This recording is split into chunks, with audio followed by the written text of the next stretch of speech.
आप भी अपना नर्सरी का पेपर खुद ही भरना चाहते हो विदाउट किसी की हेल्प, तो सबसे पहले आपको ये गूगल पे क्या करना है, सर्च कर लेना है एम्स की जो वेबसाइट है। और उसके बाद क्या करना है, आपको जाना है रिक्रूटमेंट सेक्शन में। रिक्रूटमेंट सेक्शन पे क्लिक करने के बाद उसके बाद हम जैसे जाएंगे नीचे, यहाँ पे आ जाएगा nursing officer recruitment common eligibility test, तो इस पे हमें क्या कर देना है, क्लिक कर देना है। उसके बाद हमारे पास कुछ ऐसा पेज जो है वो ओपन हो जाएगा। हम इस पे क्या करेंगे, व्यू डिटेल पे क्लिक कर देंगे और इसके बाद आगे ये पेज खुलेगा, उस पर हमें करना है लॉग इन टू अप्लाई पे।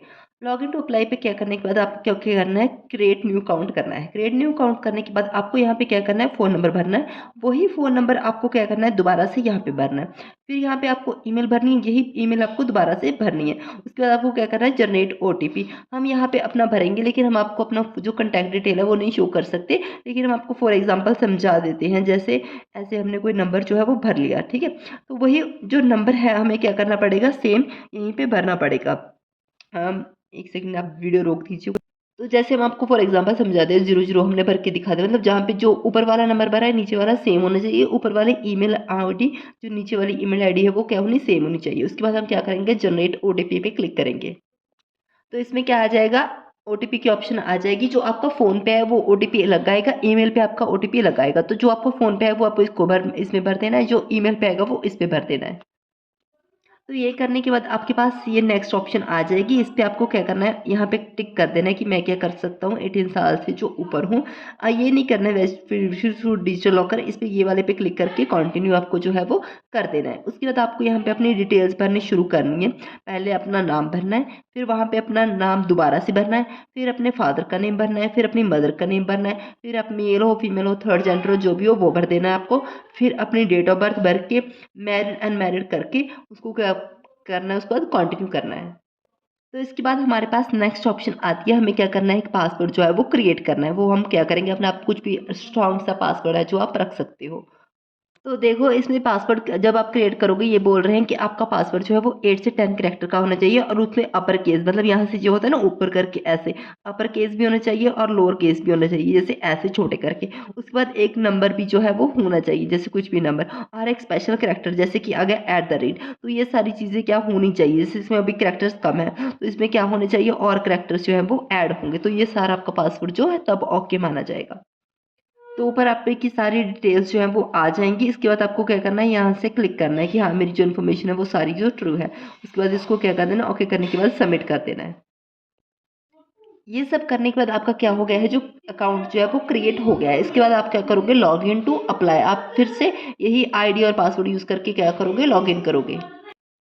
तो आपके पास ये वाला पेज जो है वो ओपन हो जाएगा। यहाँ पे जो आपने आईडी मोबाइल नंबर जो आपने भरा था वो कर देना है, आपको फिल कर देना है, और साथ के साथ जो अभी आपने पासवर्ड सेट किया था वो भर देना है। तो हमारे पास ये वाला पेज जो है वो ओपन हो जाएगा। यहाँ पे हम क्या करेंगे, ऐड न्यू एप्लीकेशन पे क्या करोगे, ठीक है। तो उसके बाद हम क्या करेंगे, अपनी कैटेगरी सिलेक्ट करेंगे। कैटेगरी जो भी आपकी कास्ट वगैरह है आपको वो क्या करना है, सिलेक्ट करनी है।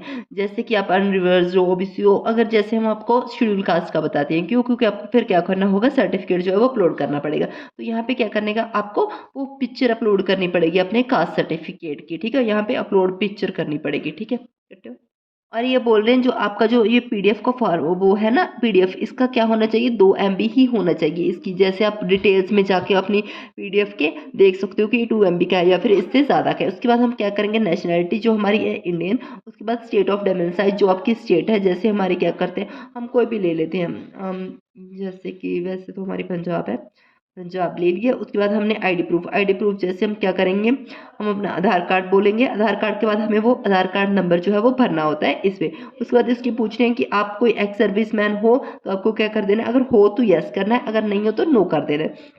या फिर कहीं पे एम्प्लॉय हो, employ state insurance operation hospital, तो इसका भी क्या कर देना आपको, अगर नहीं हो तो नो कर देना है। Are you regular government servant, तो अगर हो तो यस, अगर नहीं हो तो नो कर देना है। उसके बाद कॉन्ट्रेक्चुअल एम्प्लॉय हो तो भी अगर ये हो तो यस, अगर नहीं हो तो नो। मैरिड से सेटल, मैरिड हो अनमैरिड हो तो आपको वो भी कर देना है। और उसके बाद डेट ऑफ बर्थ अपनी जो है वो कर देनी है। उसके बाद आपका ये पूछेंगे परमानेंट एड्रेस। परमानेंट एड्रेस में आपको क्या करना है, जाके पहले आपको क्या करना है, अपनी कंट्री सेलेक्ट करनी है, उसके बाद अपनी स्टेट सेलेक्ट करनी है, जैसे हम अपनी कर लेते हैं पंजाब। उसके बाद आपको क्या करनी है, अपनी सिटी सेलेक्ट कर लेनी है जो भी है, जैसे मैं अमृतसर कर ली। उसके बाद आपको अपना पिन कोड भरना है, पिन कोड भरने के बाद क्या करना है, अपना एड्रेस भरना है अपना, ठीक है।